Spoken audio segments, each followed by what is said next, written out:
this is the first time I record. 4.3, problem solving and using triangle congruence. Our objectives are to know and apply the isosceles triangle theorem and to define the perpendicular bisector. The isosceles triangle theorem, which can be abbreviated ITT, says that if two sides of a triangle are congruent, so it's an isosceles triangle, then the base angles are congruent. We're going to prove that. The proof looks like this. Okay, we've got the two triangles. It's really the same triangle, just marked differently. In our proof, we would start with 1, AB is congruent to CB, and that's given. 2, angle B is congruent to angle B, and that's by reflexive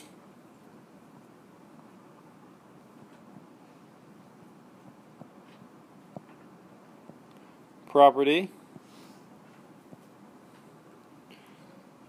And 3, C, we can also say that CB is congruent to AB, right? We're looking at the same triangle in two different ways. And this is the one time I can think of that this uses symmetric property. Because you're talking about the same triangle, just kind of a mirror reflection. One side is a mirror reflection of the other. So that is symmetric property. Again, I don't use symmetric property in your proofs because I just don't think there's anything you need to use it for. And sometimes students get stuck on that and they think they should use symmetric property, and it's just not a used reason very much. Number 4, triangle ABC is congruent to triangle CBA, and that's by side angle side, right? And then step 5, we would say angle A is congruent to angle C, and that would be by corresponding parts. All right, any questions? Okay.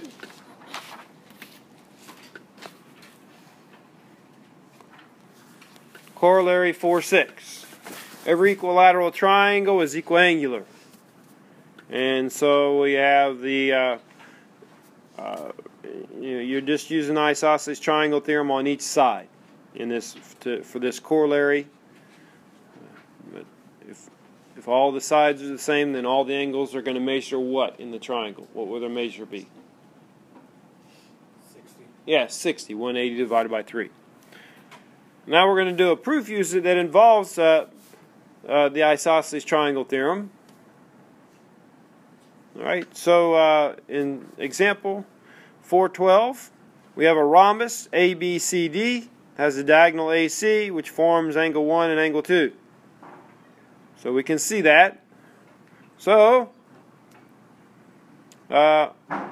one, we would have, what do you think I would want to state first? What would I state first in this proof? Yes? Angle 1 is congruent to angle 2 and given. No, that's what we have to show. That's what we have to prove. Nick? Triangle ACD is an isosceles triangle. We can't say that yet. It doesn't say that. That's not given to us. It's kind of where the proof goes to. Go ahead. BC is a rhombus. Yeah, we'd want to start out with ABCD as a rhombus. And that's given. All right, now, what can I say next? Because that's a rhombus, what would I want to say? All sides are congruent. Yeah, let's be more specific. That's true. All the sides are congruent, but which ones in this proof will help us? Luke. AD is congruent to BC. Yeah, we'd say AD is congruent to DC. And that's by, how do I know that? Isha? Very good. Definition of rhombus. And step 3. Now what do I want to say? Nick? ACD is a isosceles. Right, we could say triangle. ADC is isosceles. And that's by definition of isosceles. Step 4. What do we want to say now?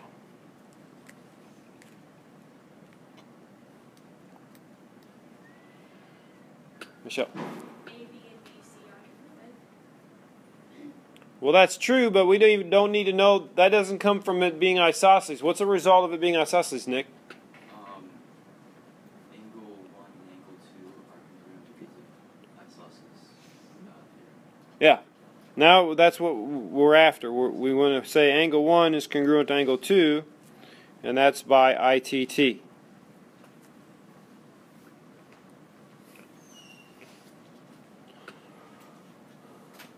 All right.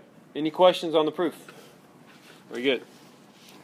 That's more like the kind of proofs you'll have to do. That the first proof, the proof of the theorem, is not typical of what the kind of proof that you'll do. Next theorem: if two angles of a triangle are congruent, then the sides opposite them are congruent. So this is converse, CITT, converse of the isosceles triangle theorem.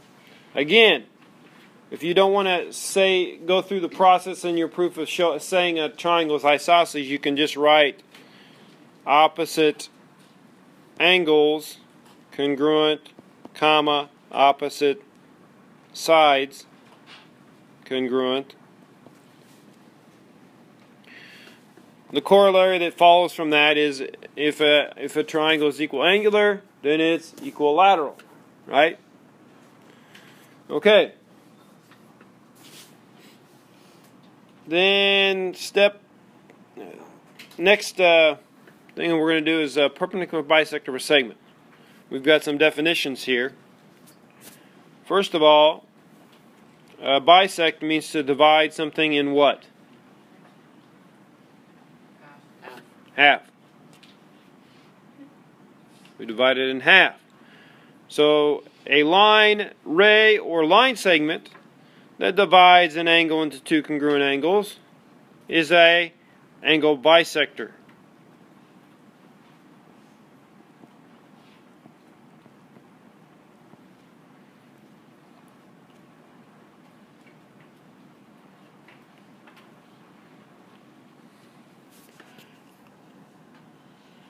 All right. Perpendicular bisector of a line segment. A line, ray, or line segment that passes through the midpoint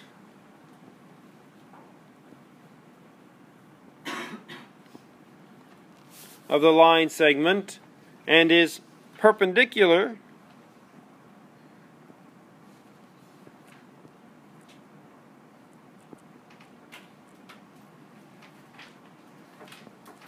to the lines and is perpendicular. So a perpendicular bisector passes through the midpoint of a segment and is perpendicular to it. There's two things, and the name tells you. The name of the term perpendicular bisector tells you exactly what it does. It's perpendicular and it cuts the segment in half.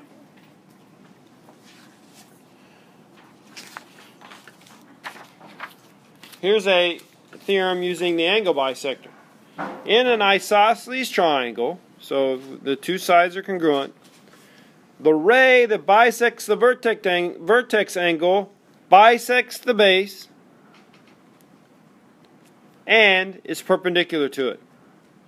So if you have that situation, an isosceles triangle with an angle bisector, you know it's going to bisect the base and be perpendicular to it.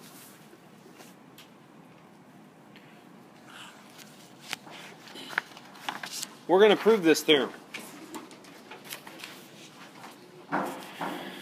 So given the triangle ABC with BA congruent to BC and BD being the angle bisector of angle B, we're going to prove that AD is congruent to CD and BD is perpendicular to AC. Sub-goal. First, we've got to prove the two triangles split that are made by the bisector are congruent.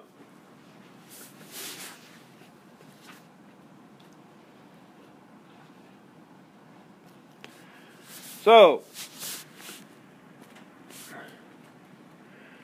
what would I say for my given?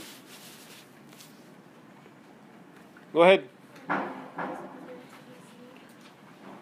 Yes, BA is congruent to B what? BC. What else can I say, Deacon? That BD is the angle bisector of angle B. Yes, BD is the angle bisector of angle B. That's what I'm given.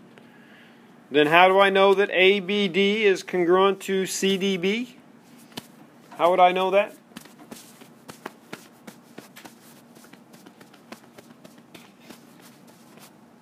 Isha?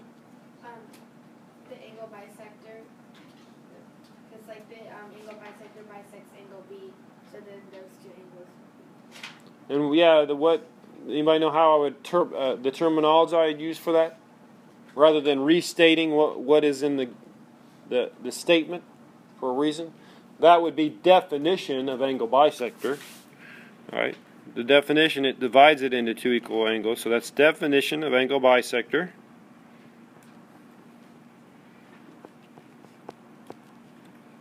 And then how do I know that? I mean, what do I know by reflexive property? Trey? Line BD is congruent to BD. BD is congruent to BD. Good. All right, step 4. What can I say now? I've got 3 congruences. What does that do for me? What can I say from the 3 congruences?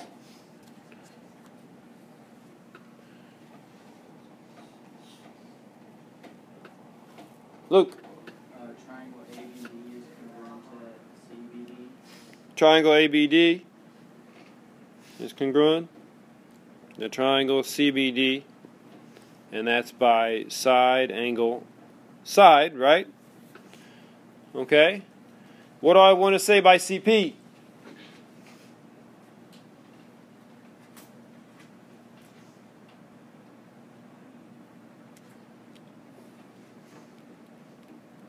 Yes, Luke. AD is congruent to AD is congruent to CD. DC or CD by CP. And that's one of the things I had to prove, right? So we've accomplished that. Now we have to do the part about the perpendicular. So we've got ADB congruent to CDB. How do we know that?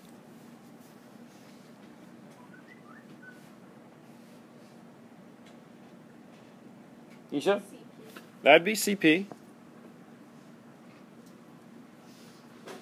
Now we have angle ADB and angle CDB are right angles.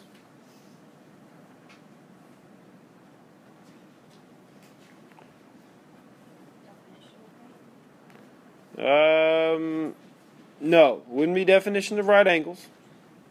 Go ahead. Definition of perpendicular. Wouldn't be definition of perpendicular because we haven't established that they're perpendicular yet.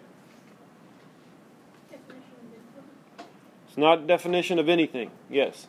Well, I don't know the term for it, but AC is a line. So if they're, well, not that would be. Yeah, you're on the right track. Go ahead and say what you're going to say. Well, if it's a line, and if if angle ADB and angle CDB are congruent, then they're both 90. Right. That's it. You can say that like this. two congruent angles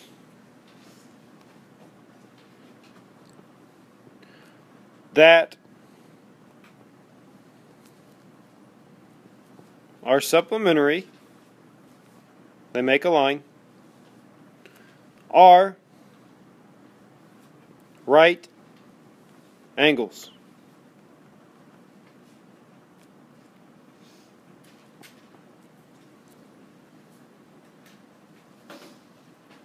All right.